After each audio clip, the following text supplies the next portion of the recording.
আমরা হয়তো সকলেই জানি যে দুতরফা দাখিলা পদ্ধতি অনুসারে ব্যবসায়িক ভাষায় প্রতিটি লেনদেনের দুটি পক্ষ থাকে। একটি পক্ষ গ্রহণ করে, আরেকটি পক্ষ সুবিধা প্রদান করে। অর্থাৎ একটি পক্ষ হচ্ছে দাতা, আরেকটি পক্ষ হচ্ছে গ্রহীতা। এটিকে আরেকটু ভিন্নভাবে বলা যায়, সেটি হচ্ছে একটি পক্ষ হবে ডেবিট বা ডেটর, আরেকটি পক্ষ হবে ক্রেডিট বা ক্রেডিটর। তো বন্ধুরা, একটি কারবারে বা প্রতিষ্ঠানে যখন লেনদেনটি সম্পন্ন হয়, তখন ওই লেনদেনটিকে তারিখের ক্রমানুসারে প্রথম অবস্থায় ডেবিট ক্রেডিট নির্ণয়পূর্বক যে বইতে লিপিবদ্ধ করা হয়, সেই বইয়ের নাম হচ্ছে জাবেদা বই। অর্থাৎ একটি প্রতিষ্ঠানে যখন লেনদেনটি সম্পন্ন হয়েছে, তাৎক্ষণিকভাবে বা ওই দিনই ওই তারিখ দিয়ে ওই লেনদেনটিকে ডেবিট আর ক্রেডিট নির্ণয় করে এবং সাথে কারণ দিয়ে যে বইটি লিপিবদ্ধ করা হয়, সেই বইয়ের নাম হচ্ছে জাবেদা বই। আর প্রতিটি লেনদেন প্রথমে অন্তর্ভুক্ত হয় এই জাবেদা বইতে। এই জন্য এই জাবেদা বইকে বলা হয় হিসাবের প্রাথমিক বই। তো আজকে আমরা কথা বলবো এই জাবেদা বই নিয়ে।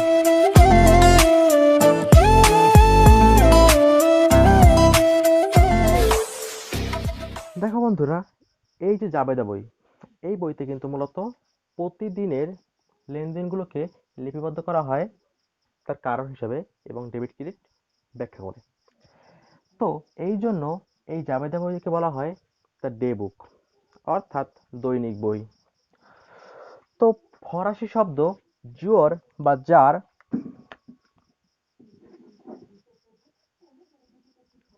এই শব্দ অর্থ হচ্ছে দিবস, অর্থাৎ প্রতিদিন বা দৈনিক। এই জুয়র শব্দ থেকেই উৎপত্তি হয়েছে জার্নাল শব্দের,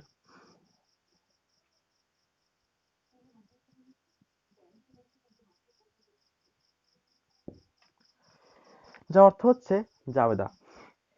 যেহেতু জাবেদাতে বা জাবেদার বইতে দৈনিক লেনদেনগুলোকে হিসাবপত্র করা হয়, হয়তোবা এই জন্যই বা সেহেতু প্রফেসর আর জে চেম্বার বলেছেন যে journal is a book containing a records of each day's transaction.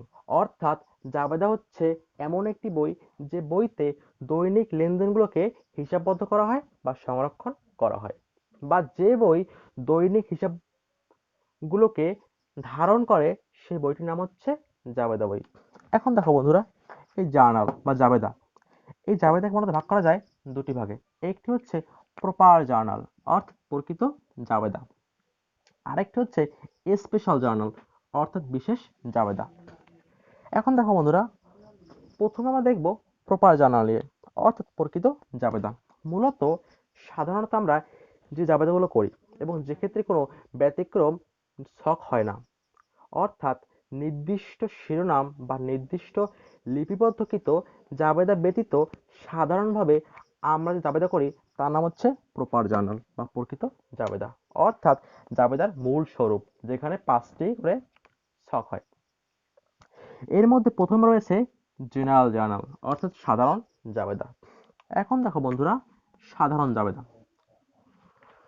একটি কারবারে বা প্রতিষ্ঠানে দৈনিক যে লেনদেনগুলো হয়, ধরো ক্রয় করা হলো, সেলস করা হলো, ক্যাশ সেলস, ক্যাশ পারচেস, নগদে ক্রয় করা হলো, নগদে বিক্রি করা হলো, এই সকল লেনদেনগুলোকে যে বইতে বা যে জাবেদা বইতে লিপিবদ্ধ করা হয় তার নাম হচ্ছে সাধারণ জাবেদা। দেখো বন্ধুরা, এরপরে আছে অ্যাডজাস্টিং এন্ট্রি, অর্থাৎ সমন্বয় জাবেদা বা সমন্বয় দাখিলা। একটি হিসাবকালে, অর্থাৎ যেই নির্দিষ্ট সময় পরে ওই প্রতিষ্ঠান বা কারবার তার যাবতীয় আর্থিক অবস্থা সম্পর্কে জানতে চায় এবং তখন সে তৈরি করে উদ্ধৃতপত্র। কিন্তু এমনও হতে পারে যে কিছু কিছু লেনদেন সমন্বয় আকারে রয়ে গেছে, যা হিসাবভুক্ত করা হয়নি। তো বন্ধু, ওই নির্দিষ্ট হিসাবকালে যে সকল লেনদেন সমন্বয় আকারে রয়ে গেছে, যেগুলো হিসাবভুক্ত করা হয়নি, ওই সকল লেনদেনকে হিসাবভুক্ত করার জন্য যে জাবেদা তৈরি করা হয় তার নাম হচ্ছে সমন্বয় জাবেদা বা অ্যাডজাস্টিং এন্ট্রি। এবার হচ্ছে ক্লোজিং এন্ট্রি বা সমাপনী দাখিলা। তো একটি প্রতিষ্ঠানে ওই হিসাবকালের সময়ে যখন সে তার লাভ হয়েছে না ক্ষতি হয়েছে এটি নির্ণয় করার জন্য তৈরি করে ইনকাম স্টেটমেন্ট বা আয় বিবরণী। তখন সে সেই আয় বিবরণী বা ইনকাম স্টেটমেন্টে যাবতীয় মুনাফা জাতীয় আয়গুলোকে এবং ব্যয়গুলোকে অন্তর্ভুক্ত করে। এরপরে ওই হিসাবকালের ওই যাবতীয় আয় এবং ব্যয়গুলি যেগুলো সে অলরেডি ইনকাম স্টেটমেন্টে অন্তর্ভুক্ত করেছে সেই সকল আয় ও ব্যয়গুলিকে বন্ধ করে দিতে চায় এবং ওই বন্ধ করার জন্য সে যে জাবেদা প্রদান করে তাকে বলা হয় ক্লোজিং এন্ট্রি বা সমাপনী দাখিলা। এরপর হচ্ছে ওপেনিং এন্ট্রি বা প্রারম্ভিক দাখিলা। এখন দেখো বন্ধুরা, যদি এমনও হতে পারে যে বিগত বছরের কিছু সম্পদ বা দায় রয়ে গেছে, এখন ওই সকল মানে আগের বছরের ওই সকল সম্পত্তি ও দায়কে বর্তমান বছরে হিসাবভুক্ত করার জন্য যে জাবেদা দেওয়া হয় তার নাম হচ্ছে ওপেনিং বা প্রারম্ভিক জাবেদা বা ওপেনিং এন্ট্রি। এখন দেখো বন্ধুরা, যদি বর্তমান বছরে কোনো বকেয়া আয় বা বকেয়া ব্যয় থাকে এবং সেই সকল বকেয়া আয় বা ব্যয়কে যদি সমন্বয় করা হয় এবং সমন্বয় করার পরে উক্ত সমন্বয়কে যদি বিপরীতভাবে উপস্থাপন করা হয় তবে তাকে বলা হয় রিভার্সিং এন্ট্রি বা বিপরীত দাখিলা। অর্থাৎ খুব সহজে বলতে গেলে বর্তমান বছরের অর্থাৎ বর্তমান হিসাবকালের বকেয়া আয় ও ব্যয়কে পরবর্তী বছরে খুব সহজে নির্ণয় করার জন্য বিপরীতভাবে যে জাবেদা উপস্থাপন করা হয় বা যে জাবেদা বইতে উপস্থাপন করা হয় তাকে বলা হয় বিপরীত দাখিলা বা রিভার্সিং এন্ট্রি। এখন দেখো বন্ধুরা, যে ব্যক্তি হিসাব রক্ষক যে এই জাবেদা তৈরি করে সে কিন্তু এটি তৈরি করে যাবতীয় লেনদেন থেকে, অর্থাৎ একটি প্রতিষ্ঠানে কত টাকা ক্রয় হয়েছে, কত টাকা বিক্রয় হয়েছে, কত টাকা নগদ প্রাপ্তি, কত টাকা নগদ প্রদান করা হয়েছে, এই সকল বিষয় কিন্তু সে লিপিবদ্ধ করে। এখন মানুষ মাত্রই তো ভুল হয়, তো যদি ওই হিসাব রক্ষকের কোনো এন্ট্রিতে ভুল হয়ে যায় তো ওই সকল ভুলকে সংশোধন করার জন্য পুনরায় যে জাবেদা তৈরি করা হয় বা ওই সকল লেনদেনকে যে সকল লেনদেন ভুলভাবে উপস্থাপন করা হয়েছে জাবেদা বইতে সেই সকল লেনদেনকে সঠিকভাবে উপস্থাপন করার জন্য যে জাবেদা এন্ট্রি তৈরি করা হয় বা যে জাবেদা তৈরি করা হয় তাকে বলা হয় রেকটিফাইং জাবেদা বা সংশোধনী জাবেদা বা কারেক্টিং এন্ট্রি। অর্থাৎ সংশোধনী জাবেদা শুধুমাত্র করা হয় ভুলকে সংশোধন করার জন্য। বন্ধুরা, এরপর আসবো আমরা স্পেশাল জার্নালে। এখন দেখো বন্ধুরা, স্পেশাল জার্নাল বা বিশেষ জাবেদা। দেখো বন্ধুরা, একটি কারবারে কিন্তু এমন কিছু লেনদেন আছে যা প্রতিনিয়ত হয় বা যা বারবার হয়, অর্থাৎ একাধিকবার হয়। যেমন রয়েছে ক্রয়, ক্রয় কিন্তু একবার হয় না, ক্রয় কিন্তু বারবার হয়। যেমন রয়েছে বিক্রয়, বিক্রয় কিন্তু বারবার হয়। বা নগদ টাকা পাওয়া যায় বারবার, নগদ টাকা পরিশোধ করা হয় বারবার। তো এই যে সকল লেনদেনগুলো বারবার প্রতিষ্ঠানে সংগঠিত হয় ওই সকল লেনদেনগুলোকে হিসাবভুক্ত করার জন্য যে নির্দিষ্ট শিরোনামের জাবেদা তৈরি করা হয় তাকে বলা হয় বিশেষ জাবেদা বা স্পেশাল জার্নাল। এর মধ্যে প্রথমে আছে পার্শ্বের জার্নাল। এখন দেখো বন্ধুরা, ওই প্রতিষ্ঠানের যাবতীয় ধারে ক্রয়কে যে জাবেদা বইতে লিপিবদ্ধ করা হয় তাকে বলা হয় ক্রয় জাবেদা বা পার্সেস জার্নাল। এরপরে আছে সেলস জার্নাল। ওই প্রতিষ্ঠানের যে প্রতিষ্ঠান হিসাব করতেছি ওই প্রতিষ্ঠানে বা যে কোনো প্রতিষ্ঠানের যাবতীয় ধারে বিক্রয়কে বা বাকিতে বিক্রয়কে যে জাবেদা বইতে লিপিবদ্ধ করা হয় তাকে বলা হয় সেলস জার্নাল বা বিক্রয় জাবেদা। এখন দেখো বন্ধুরা, যখন ধারে ক্রয় করা হয় তখন কিন্তু এইখানে আরেকটি সম্ভাবনা থাকে, সেটি হচ্ছে যদি প্রতিষ্ঠানটি ধারে পণ্য ক্রয় করে আনে এরপরে যদি সে দেখে যে ওই ক্রয়কৃত পণ্যের মধ্যে কিছু পণ্য নষ্ট আছে তখন কিন্তু সে চাইলে ওই পণ্য ফেরত দিতে পারে, কারণ সেখানে সম্পূর্ণ টাকা নগদে প্রদান করেনি, সে ক্রয় করেছে ধারে। তো এই জন্য শুধুমাত্র ধারে পণ্য ক্রয়ের ক্ষেত্রে, তবে নগদে ক্রয়ের ক্ষেত্রে অনেক সময় হয় কিন্তু সেটি হয় কিছু এক্সেপশনাল ক্ষেত্রে। কিন্তু যখন ধারে ক্রয় করা হয় তখন যদি পণ্যটি নষ্ট হয় বা কোনো কারণে ক্ষতিগ্রস্ত হয় তবে কিন্তু ওই পণ্যটিকে ফেরত দেওয়া যায়।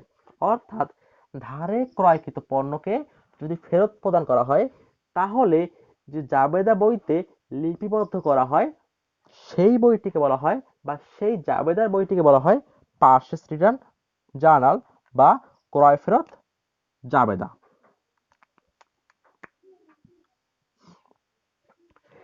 এবার দেখো, যদি আমি বা কারবার পণ্যটি ক্রয় করে আনে ধারে এবং যদি পণ্যটি আমি দেখি নষ্ট তবে কিন্তু অবশ্যই আমি সেটিকে ফেরত দিব।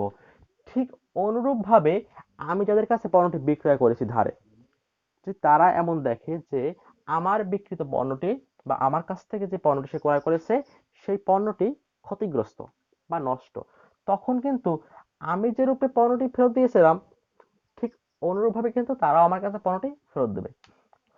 এখন দেখো বন্ধুরা, ধারে বিক্রিত পণ্য যদি কোনো কারণে ফেরত আসে বা ফেরত পাওয়া যায়, অর্থাৎ কারবারের কাছে আবার ফেরত চলে আসছে, তাহলে যে জাবেদা বইতে লিপিবদ্ধ করা হয় তাকে বলা হয় সেলস রিটার্ন জার্নাল বা বিক্রয় ফেরত জাবেদা।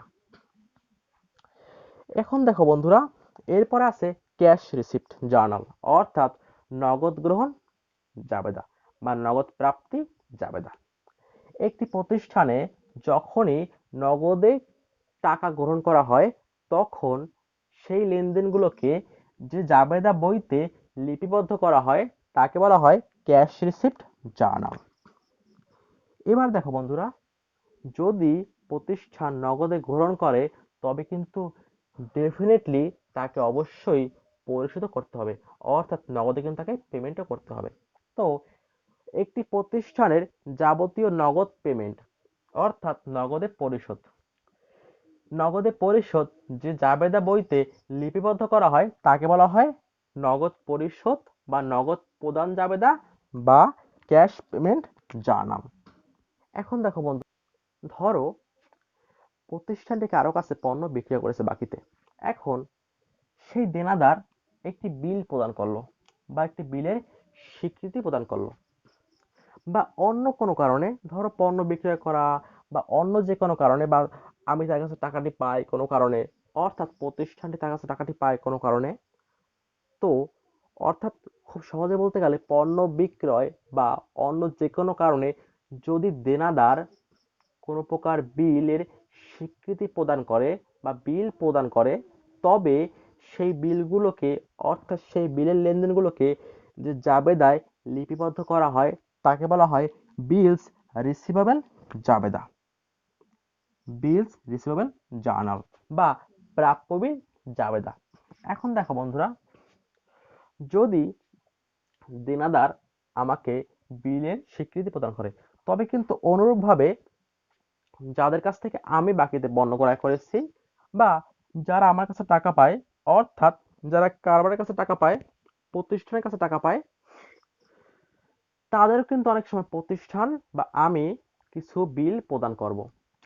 অর্থাৎ ধারে ক্রয় করা বা অন্য যে কোনো কারণে যদি প্রতিষ্ঠান পাওনাদারকে অর্থাৎ যারা টাকাটি পায় আমাদের কাছে অর্থাৎ প্রতিষ্ঠানের কাছে যদি তাদেরকে কোনো প্রকার বিলের স্বীকৃতি প্রদান করে তবে যে জাবেদায় লিপিবদ্ধ করা হয় তাকে বলা হয় বিলস পেয়েবল জার্নাল বা প্রদেয় বিল জাবেদা।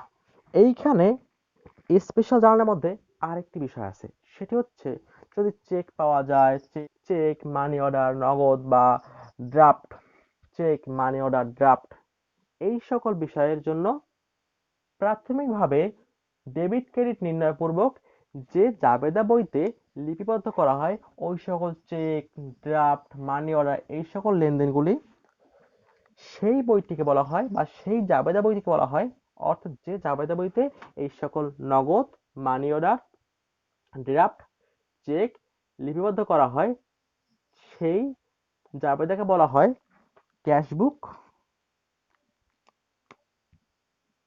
এন্ট্রি বা নগদান বই এন্ট্রি। তো দেখো বন্ধুরা, এই হচ্ছে আমাদের জাবেদার মূলত প্রকারভেদ বা শ্রেণীবিভাগ।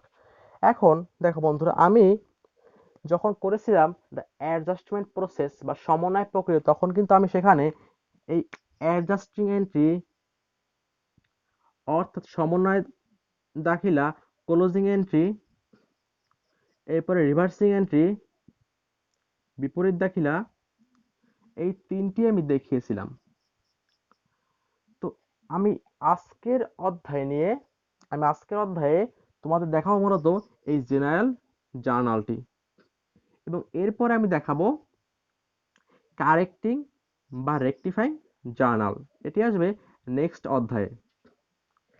এরপরে আমি আরেকটি নতুন অধ্যায় যখন শুরু করব, তখন আমি সেই অধ্যায়ে তোমাদেরকে এই purchase journal, sales journal, purchase return, sales return, cash receipt, cash payment, bills receivable, bills payable এবং ক্যাশ বুক, এগুলো করে দেখাবো। মূলত আমি আজকের অধ্যায়ে, অর্থাৎ আজকের যে ক্লাসটি আমি করবো, অর্থাৎ ক্লাস 1-এ পরে যে ক্লাসগুলো আসবে ধারাবাহিকভাবে, ক্লাস 2, 3, 4, 5, 6, 7, এই ক্লাসগুলোতে যে জাবেদা নিয়ে আমি কাজ করব সেটি হচ্ছে জেনারেল জার্নাল বা সাধারণ জাবেদা। এখন দেখো বন্ধুরা, এইখানে আরেকটি বিষয় আছে, সেটি হচ্ছে জাবেদাকে ডেবিট ক্রেডিট নির্ণয়ের জন্য দুটি পদ্ধতি রয়েছে। অর্থাৎ জাবেদার ডেবিট এবং ক্রেডিট নির্ণয়ের দুটি পদ্ধতি রয়েছে। একটি হচ্ছে ট্র্যাডিশনাল রুল, অর্থাৎ সনাতনী পদ্ধতি বা সনাতন পদ্ধতি। এই ক্ষেত্রে যা হয় সেটি হচ্ছে, যখন কোনো এন্ট্রি হয় তখন লেখা হয় ক্যাশ, ধরো ক্যাশ আছে, সাথে লেখা হবে ক্যাশ অ্যাকাউন্ট। আর ধরো এখানে আছে সেলস, তো এখানে লেখা হবে সেলস অ্যাকাউন্ট।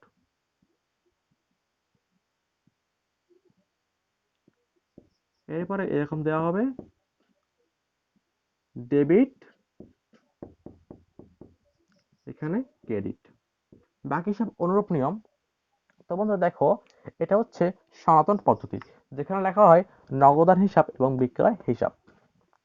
তবে এইখানে আরেকটি বিষয় আছে, সেটি হচ্ছে তুমি চাইলে এই সনাতন নিয়মে আরেকটি ভাবে জাবেদা লিখতে পারো। সেটি হচ্ছে, এখানে একই থাকবে cash account,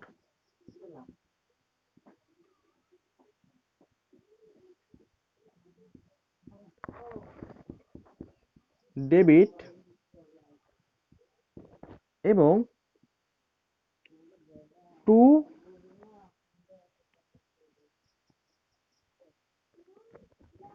two sales account.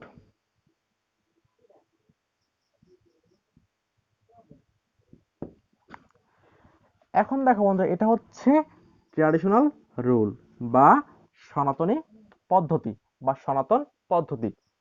তো এই ক্ষেত্রে এমন লিখতে পারো যে ক্যাশ অ্যাকাউন্ট ডেবিট এবং সেলস অ্যাকাউন্ট ক্রেডিট, অথবা তুমি লিখতে পারো যে ক্যাশ অ্যাকাউন্ট ডেবিট এবং টু সেলস অ্যাকাউন্ট।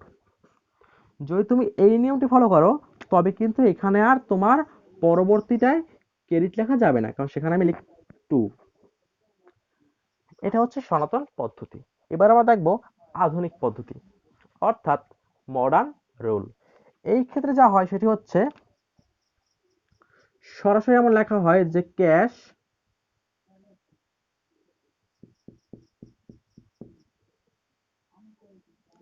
এই ক্ষেত্রে সরাসরি লেখা হয় ক্যাশ এবং লেখা হয় সেলস।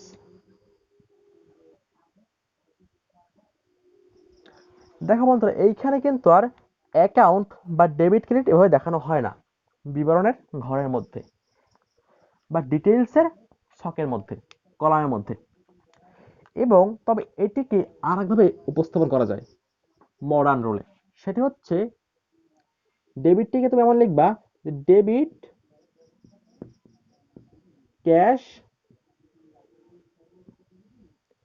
এবং ক্রেডিট সেলস। দেখো বন্ধুরা, এই হচ্ছে আমার মডার্ন রুল অর্থাৎ আধুনিক পদ্ধতি, আর এই হচ্ছে আমার সনাতন রুল, ট্র্যাডিশনাল রুল অর্থাৎ সনাতনী পদ্ধতি। এখন দেখো বন্ধুরা, তুমি চাইলে এর মধ্যে যে কোনো একটি নিয়ম ফলো করতে পারো জাবেদা করার সময়। জাবেদা নিয়ে একটি মোটামুটি ধারণা প্রদান করার ট্রাই করলাম। তো এরপরে আমরা যখন ম্যাথ করব জাবেদার উপর, তখন বিষয়টা তোমাদেরকে আরো ক্লিয়ার ভাবে বোঝানোর ট্রাই করব। তো এরপরে আমরা কাজ করব লেজার নিয়ে। জার্নাল, লেজার এবং ট্রায়াল ব্যালেন্স, অর্থাৎ জাবেদা, খতিয়ান এবং রেওয়া মিল, এই তিনটি কিন্তু একটি অপরটির সঙ্গে ওতপ্রোতভাবে জড়িত।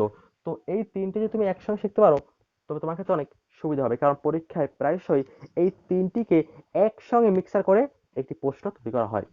তো বন্ধুরা, এই জন্য আমরা এখন দেখব এর পরবর্তী ধাপ, অর্থাৎ একটি প্রতিষ্ঠান জাবেদা তৈরি করার পরে সেই জাবেদা দ্বারা যে বইটি তৈরি করে তার নাম হচ্ছে লেজার বা খতিয়ান, যাকে বলা হয় হিসাবের রাজা। তো বন্ধুরা, আমরা এখন ধরো তোমার কাছে অনেকগুলো বই আছে, হতে পারে 100-র মতো বই।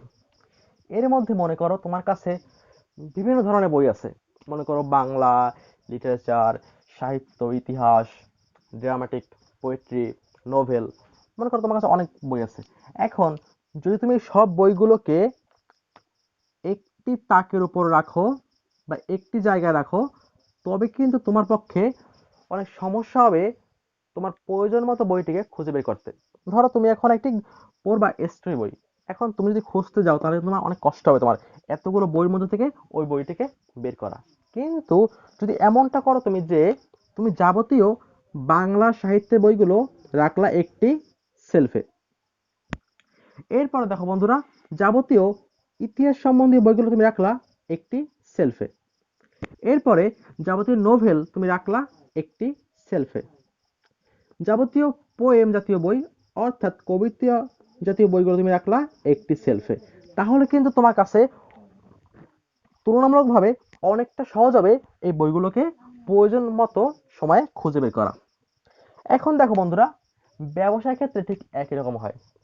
আমি প্রথমে বলেছিলাম জাবেদা নিয়ে, যেখানে একটি কারবারের দৈনন্দিনভাবে সকল লেনদেন কিন্তু জাবেদাভুক্ত করা হয়, অর্থাৎ ওইখানে কিন্তু অসংখ্য লেনদেন থাকে, অসংখ্য থাকে লেনদেনের পরিমাণ।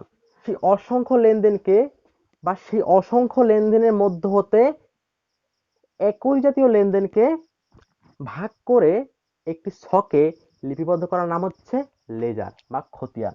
এখন দেখো বন্ধুরা, এই যে শব্দটি লেজার, এটি মূলত আসছে লেস শব্দ থেকে, যার অর্থ হচ্ছে তাক বা সেলফ। অর্থাৎ বিষয়টা কিন্তু অনেকটা এমনই যে অসংখ্য লেনদেনগুলোকে অথবা বিভিন্ন জাতীয় লেনদেনের মধ্যে হতে একই জাতীয় লেনদেনকে এক একটি ছকে লিপিবদ্ধকরণের নামই হচ্ছে লেজ বা লেজার। এখন দেখো বন্ধুরা, মূলত জাবেদা করার পরে এই লেজার বা খতিয়ান তৈরি করা হয়, অর্থাৎ জাবেদার মধ্যে আমরা অসংখ্য লেনদেন পাই, সেই লেনদেনের মধ্য থেকে একই জাতীয় লেনদেনগুলোকে পৃথক পৃথক শিরোনামে অন্তর্ভুক্ত করে যে ছকে লিপিবদ্ধ করা হয় তার নাম হচ্ছে লেজার। এখন দেখো বন্ধুরা, এই যে লেজার, এটিকে বলা হয় সকল বইয়ের রাজা, কারণ তুমি চাইলেই কিন্তু অনায়াসেই এই লেজার থেকে তুমি দেখতে পারবে তোমার মোট দেনাদারের পরিমাণ কত আছে, বা তোমার মোট পাওনাদার কত আছে, বা তোমার নগদ টাকার উদ্ধৃত কত আছে, যা তুমি চাইলেই জাবেদা হতে দেখতে পারবা না, কারণ জাবেদা কিন্তু সকল লেনদেন গুলোকে একসাথে মিশ্রিত করা আছে। যেমন দেখো, প্রথমে হয়তো 1 তারিখে একটি ক্রয় আছে, আবার ক্রয় আছে 5 তারিখে, আবার আছে 10 তারিখে, এমন বিক্ষিপ্তভাবে সেটি উপস্থাপন করা আছে। কিন্তু খতিয়ানের ক্ষেত্রে বা লেজারের ক্ষেত্রে কিন্তু সকল ক্রয়গুলোকে একটি হিসাবে শিরোনাম দিয়ে লিপিবদ্ধ করা হয়। তো তুমি চাইলে কিন্তু অনায়াসেই সেটিকে অবশ্যই দেখতে পারবা। এই জন্য লেজারকে বলা হয় সকল বইয়ের রাজা। এখন দেখো বন্ধুরা, এই লেজারকে ভাগ করা যায় 4টি ভাগে। প্রথম হচ্ছে পার্সোনাল অ্যাকাউন্ট বা ব্যক্তিগত হিসাব, এর মধ্যে রয়েছে ডেটর্স অ্যাকাউন্ট আর হচ্ছে ক্রেডিটর্স অ্যাকাউন্ট, অর্থাৎ সংক্ষেপে বলতে গেলে অ্যাকাউন্ট রিসিভেবল আর হচ্ছে অ্যাকাউন্ট পেয়েবল। একটু হচ্ছে দেনাদার হিসাব আর একটু হচ্ছে পাওনাদার হিসাব। এরপরে হচ্ছে রিয়েল অ্যাকাউন্ট বা সম্পত্তিবাচক, যার মধ্যে রয়েছে স্থায়ী সম্পত্তি, চলতি সম্পত্তি ইত্যাদি। এরপরে বন্ধু রয়েছে নমিনাল অ্যাকাউন্ট বা নামিক হিসাব, এর মধ্যে রয়েছে আয় জাতীয় হিসাব এবং ব্যয় জাতীয় হিসাব। এই হচ্ছে এই খতিয়ানের শ্রেণীবিভাগ। এখন দেখো বন্ধুরা, তো এই লেজারের ছকের ক্ষেত্রে দুটি নিয়ম প্রচলিত রয়েছে, ঠিক কিছুটা জাবেদার ক্ষেত্রে মতো। তো এইখানে একটি হচ্ছে ট্র্যাডিশনাল রুল বা ট্র্যাডিশনাল মেথড, অর্থাৎ সনাতন পদ্ধতি, যার অপর একটি নাম হচ্ছে টি ছক। অর্থাৎ এই ছকটিকে দেখতে কিছুটা মনে হয় টি এর মতো, এই জন্য নাম হয়েছে টি ছক। দেখো বন্ধুরা, প্রথমে একটি ছক করা হয়, এরপরে সেই ছকটিকে মাঝ বরাবর ভাগ করে নেওয়া হয়। এখন দেখো বন্ধুরা, এই একটি ছক করলাম আমি। এখন যদি আমি এই ছকটিকে মাঝ বরাবর ভাগ করে নিই, তবে কিন্তু এর আকৃতি কিছুটা হয়েছে টি এর মতো, এই জন্য নামটি হয়েছে টি ছক বা ট্র্যাডিশনাল মেথড, অর্থাৎ সনাতন পদ্ধতি বা ট্র্যাডিশনাল রুল। তো এই ক্ষেত্রে এই পাশটিকে বলা হয় ডেবিট পাস, এই পাশটি হচ্ছে ক্রেডিট পাস। এখন দেখো আমাদের প্রথমে আছে ডেট পার্টিকুলার্স জেএফ টাকা, আবার এই পাশেও আছে ডেট পার্টিকুলার্স জেএফ টাকা। তো আমি এখন জাস্ট তোমাদের ছকটা দেখালাম, আমি নেক্সট যখন অঙ্ক করাবো অধ্যায়ের, তখন তোমাদের বিস্তারিত ব্যাখ্যা দেবো। এখন দেখো বন্ধুরা, এবার হচ্ছে দ্বিতীয় ফরম্যাট বা দ্বিতীয় পদ্ধতি, সেটি হচ্ছে মডার্ন ফরম্যাট বা মেথড বা মডার্ন রুল, অর্থাৎ আধুনিক পদ্ধতি। তো বন্ধুরা, এই আধুনিক মেথডকে বলা হয় জের বা চলমান জের ছক। তো এইখানে যা হয় সেটি হচ্ছে প্রথমে দেওয়া হয় ডেট, এরপরে পার্টিকুলার্স, এরপরে পোস্ট রেফারেন্স, এরপরে হচ্ছে ডেবিট টাকা ক্রেডিট টাকা, এরপরে এটিকে বলা হয় জের, অর্থাৎ মূল ব্যালেন্স এখান থেকে নির্ণয় করা হয়। এর মধ্যে একটি আছে ডেবিট পাস, একটি আছে ক্রেডিট পাস। আর তবে এই জের ছকের আরেকটি বিকল্প সহজ নিয়ম রয়েছে, সেটি হচ্ছে কিছুটা অনুরূপ এর মতোই date particulars post reference debit credit শুধু ব্যালেন্স। এখন দেখো বন্ধুরা, এ দুটি হচ্ছে জের ছকের, আর এটি হচ্ছে টি ছক। এখন প্রশ্নপত্রে যদি তোমাকে সরাসরি বলে দেয় তুমি টি ছকের মাধ্যমে সমাধান করো বা লেজার করো, তবে তুমি এই টি ছকটি করবা। বা যদি বলা হয় তুমি ট্র্যাডিশনাল মেথড তুমি বা সমাধান করো অঙ্কটি, তবে তুমি এই মেথডটি প্রয়োগ করবা। আর যদি বলা হয় যে তুমি যে ছকের মাধ্যমে অঙ্কটি সমাধান করো বা তুমি খতিয়ান করো বা লেজার করো, তখন তুমি এই ছকের মধ্যে যে কোনো একটি প্রয়োগ করতে পারো। কিন্তু যখন তুমি দেখবা যে প্রশ্নপত্রে বলা নেই যে তুমি কোন ছকের মাধ্যমে খতিয়ান করবা, তখন তুমি জেড ছকটাকে ইউজ করবা, কারণ এই টি ছক আর জেড ছক অর্থাৎ ট্র্যাডিশনাল আর মডার্ন এর মধ্যে আধুনিক পদ্ধতিটা একটু বেটার, খুব সহজেই সমাধান করা যায়, কারণ এইখানে ব্যালেন্স বিডি আর সিডি একটি বিষয় আছে, যেটি আমি তোমাদেরকে আগামীতে অঙ্কের সময় দেখিয়ে দেব। এখন দেখো বন্ধুরা, এই হচ্ছে লেজারের ছক। তো এরপর আমরা দেখব যে লেজারের বইয়ের সংখ্যা।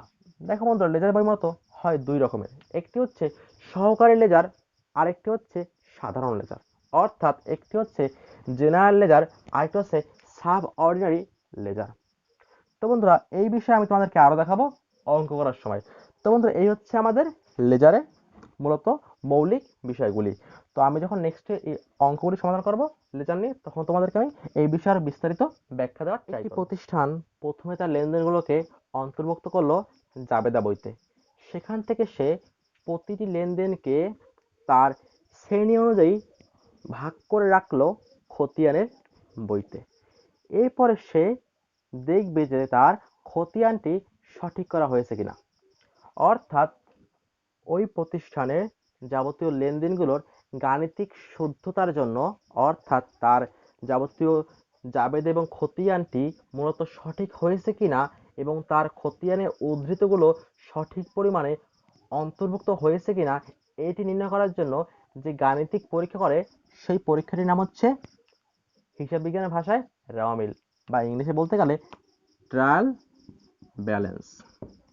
এখন দেখো বন্ধুরা, এটি মূলত করা হয় গাণিতিক শুদ্ধতার জন্য, অর্থাৎ খতিয়ানের যে লেনদেনগুলো আসলো বা যে উদ্ধৃতরা হলো, অবশেষে খতিয়ান করার পরে সেই উদ্ধৃতিগুলোর মধ্যে হতে ডেবিট পাস এবং ক্রেডিট পাস যোগ করার পর যদি দেখা যায় যে হ্যাঁ দুটি পাশই মিলে গেছে, তবে বুঝতে হবে যে এই খতিয়ানটি সঠিক হয়েছে করা। আর এই যে ডেবিট পাস এবং ক্রেডিট পাস যোগ করার সিস্টেমটি বা পদ্ধতিটি, এর নাম হচ্ছে ট্রায়াল ব্যালেন্স। এখন দেখো বন্ধুরা, এই যে রেওয়া মিল, এই মূলত পক্ষ হয় দুটি, একটি হচ্ছে ডেবিট পাস, একটি ক্রেডিট পাস। এখন দেখতে হবে যে রেওয়া মিলের ডেবিট পাশে কোন কোন এন্ট্রি বসে। এখন দেখো বন্ধুরা, এটি কিছুটা আগের নিয়ম মতো, অর্থাৎ যাবতীয় ব্যয় এবং সম্পত্তি বসে ডেবিট পাশে, আর যাবতীয় আয় এবং দায় বসে ক্রেডিট পাশে। তথাপি আমি তোমাদের সুবিধার জন্য আমি একটু বিস্তারিতভাবে বলতেছি। এটা হচ্ছে আমার ডেবিট পাশ, এটি হচ্ছে আমার ক্রেডিট পাশ। এখন দেখো বন্ধুরা, ডেবিট পাশে প্রথমে আসবে অ্যাসেট, অর্থাৎ যাবতীয় সম্পত্তি। এরপর আসবে এক্সপেন্স, যাবতীয় ব্যয়গুলি। এরপর আসবে লস, যদি কোনো প্রকার ক্ষতি হয়, কারণ ক্ষতিকে মূলত ব্যয় ধরা হয়। এরপর আসবে সেলস রিটার্ন, বিক্রয় ফেরত।